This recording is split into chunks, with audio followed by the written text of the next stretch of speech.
আল্লাহর নূরে তৈরি আমার মুহাম্মদ রাসূল।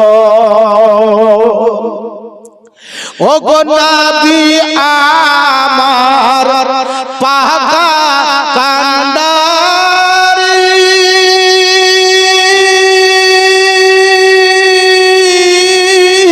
শক্ত হালে ছাড়বেন তরি রে, তাই তো বসে আরাম করি নদীর পাবকুল। খোদার নূরে তৈরি আমার মুহাম্মদ রাসূল। হযরত ওমর ভাঁজ করা চিঠিটা তিনাকে দিলেন, এলো মা তোমাকে তেল দিলাম। এমনিতেই তো মুরব্বী টাইপের মহিলা, মানুষের বয়স এমনিতে তো মনে বলে যে মাথা টিকে না, চাঁদিতে উঠে যায়। উনি তো তেলের জন্য এসেছিলেন, তেল দিবেন, একটা চিঠি দিচ্ছে। তো উনি মনে মনে চিন্তা করছে যে হযরত ওমরের লেখা চিঠি কোন দোকানে নিয়ে যাব, কোন কারখানা নিয়ে যাব, কে দিবে তেল আমাকে। উনি তো ঠিকানা বলে দেননি, উনি চিঠিখানাকে নিয়ে শুধু নাড়ানাড়ি করছেন, চিন্তা করছেন যে কোথায় যাব, কার কাছে যাব, কোন দোকানে যাব, কোন ফ্যাক্টরিতে যাব। হযরত ওমর তিনি বুঝতে পেরে নিয়েছেন। হযরত ওমর জিজ্ঞাসা করছেন, বলে মা গো তুমি এখনো কেন দাঁড়িয়ে আছো, যাও তাড়াতাড়ি তুমি চলে যাও। এই নারীটা বলছে, হুজুর আপনার হস্তলিখা চিঠি আমার হাতে রাখা আছে, ভাঁজ করা আছে, আমি এখন পর্যন্ত খুলিনি। জানি না পত্রতে আপনি চিঠিতে কি লিখেছেন হুজুর, তবে একটাই কথা মাত্র আপনার কাছে আমি জানতে চাই, আপনার লেখা চিঠিটা আমি কোন দোকানে নিয়ে যাব, কোন ফ্যাক্টরিতে নিয়ে যাব, কে কে আমাকে তেল দেবে। হযরত ওমর বলছেন, বলে মা গো শোনো, তোমাকে কোনো ফ্যাক্টরিতেও যেতে হবে না, তোমাকে কোনো কারখানাও যেতে হবে না, কোনো দোকানদারের কাছেও যেতে হবে না। হযরত ওমর ফারুক রাদিয়াল্লাহু তাআলা আনহু যখন বলছে তোমাকে কোনো দোকানে যেতে হবে না, ওই নারীটা বলছে তবে হুজুর গো আমি কার কাছে যাব, কে আমাকে তেল দেবে। হযরত ওমর বলছেন, ও গো মা জননী, তোমাকে কোন জায়গায় যেতে হবে না, বরং তুমি যেই রাস্তা দিয়ে বাড়ি যাচ্ছিল গো মা, ওই রাস্তা তুমি এবার হাঁটতে আরম্ভ করো। যেই জায়গায় তুমি আছাড় খেয়ে পড়ে গেছিলে, ওই জায়গায় তুমি একটু হেঁটে চলে যাও। যেই মাটিতে তোমার তেল শোষণ করে নিয়েছে, যেখানে তোমার তেলটা পড়ে গেছিল গো মা, যেই মাটিতে তোমার তেলটা শোষণ করে নিয়েছে, ওই জায়গায় তুমি একটুখানি দাঁড়িয়ে যাও, আর ওই মাটিটাকে একটু গর্ত খনন করো, আর তোমার হাতে ধারণ করা বাটিটা মাটিতে রেখে দেবে। আর আমি ওমর যে চিঠিটা তোমাকে লিখে দিয়েছি গো, কোন দোকানদারকে দেখাতে হবে না, বরং ওই মাটি যেখানে তোমার তেল শোষণ করে নিয়েছে, ওই গর্ত তুমি যেখানে মাটি শোষণ করেছে, একটুখানি গর্ত খনন করার পরে আমার হস্তলিখা চিঠিখানা তুমি একবার মাটিতে দাবা দিয়ে দেবে। আর মাটিতে দাবা দেওয়া মাত্রই আল্লাহর যদি ইচ্ছা হয়, তোমার সমস্ত তেল মাটি থেকে আবার বাটিতে ফেরত চলে আসবে। জোরে বলেন সুবহানাল্লাহ। বেরাদার নাম হলো ভাগাইল, ওইদিকে উম্মরপুর, এইদিকে মুরারই। কোন লোক যদি কেরোসিন বলেন, নারকেল তেল বলেন, সরিষার তেল বলেন, এই দোকানদার ভাই কিনে নিয়ে আসতে সাইকেল সুদ্ধা উল্টি পড়ে গেল। যদি এই ভাগাইলের মাটিতে তেলটা পড়ে যায়, আচ্ছা বলেন, যদি মেশিন লাগায়, মেশিন লাগালে ওই তেল আর ফেরত পাবে? জোরে বলে, মাটিতে যে তেল একবার শোষণ করে নেবে, কোন মেশিন যদি লাগায় তেল উঠাতে পারবে? কোন বৈজ্ঞানিক যদি বিজ্ঞানী পদ্ধতি লাগায় উঠাতে পারবে? কোন সায়েন্স যদি ব্যবহার করে উঠাতে পারবে? কোন ডাক্তার, কোন মাস্টার, কোন প্রফেসর, কেউ কিয়ামত অবধি মাটিতে যদি তেল পড়ে যায়, সাধারণ মেশিন কম্পিউটার ফেল হয়ে যাবে, সব ফেল হয়ে যাবে। শোষণ করা তেল মাটিতে উঠা বড় কঠিন হয়ে যাওয়া।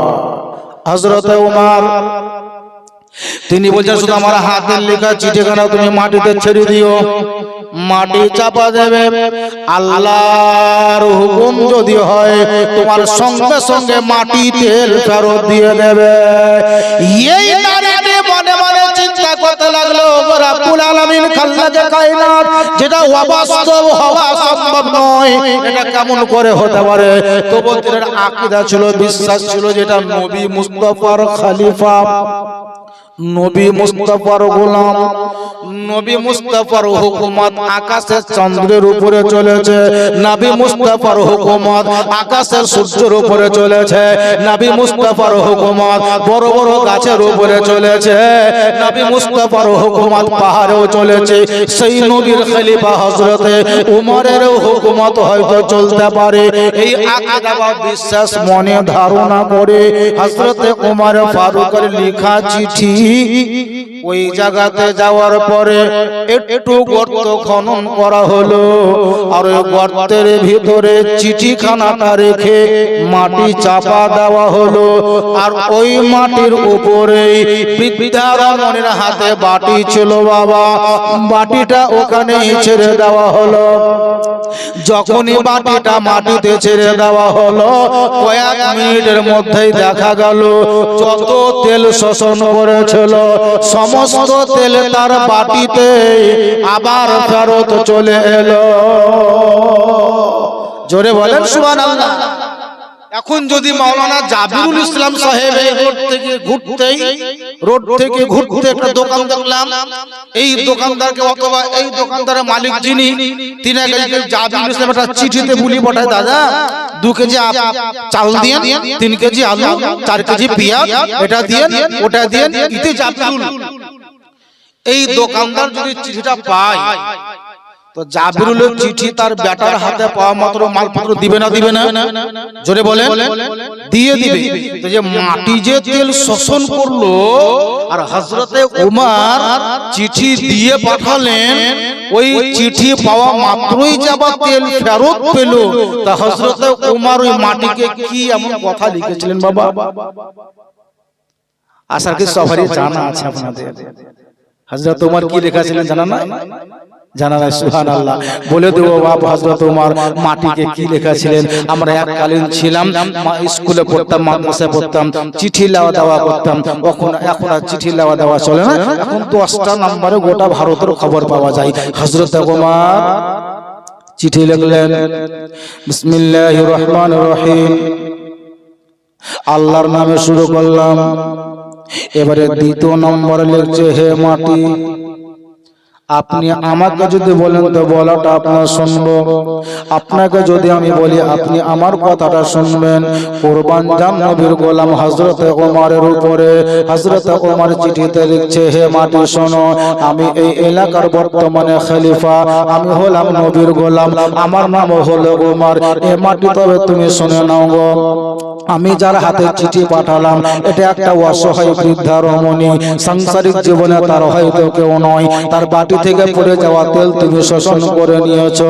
এ মাটি তুমি শোনো, আমি উমর তোমাকে পত্র দিয়ে পাঠালাম, যত তাড়াতাড়ি পারো তুমি এই বৃদ্ধা রমণী তেলটা ফেরত দিয়ে দাও। এটা লিখলেন। এবারে দ্বিতীয় নয়, তৃতীয় নম্বরে লিখেছে, শোনো, যদি তুমি তার তেলটাকে ফেরত না দাও, আমি আল্লাহর কসম করে বলি রে মাটি, আমার এলাকার যদি কোনো বেনামাজি মারা যায়, খোদার কসম করে বলে রে মাটি, আমি ওই বেনামাজিটাকে তোমার কাছে দাফন করে দেব। এই মাটি আল্লাহ রাব্বুল আলামিনের কাছে ওয়াদা করেছিলেন, ওগো আল্লাহ, তোমার নবীর গোলাম হযরত উমর যেটাই মুখে বলে ওটাই কাজে করে। ওগো রাব্বুল আলামিন, আমি তোমার বান্দির তেলটা শোষণ করে নিয়েছি, আমি তাকে তেল ফেরত দিয়ে দেব, কিন্তু আমি আমার কাছে কোনো বেনামাজিকে আমি গ্রহণ করব না। আল্লাহ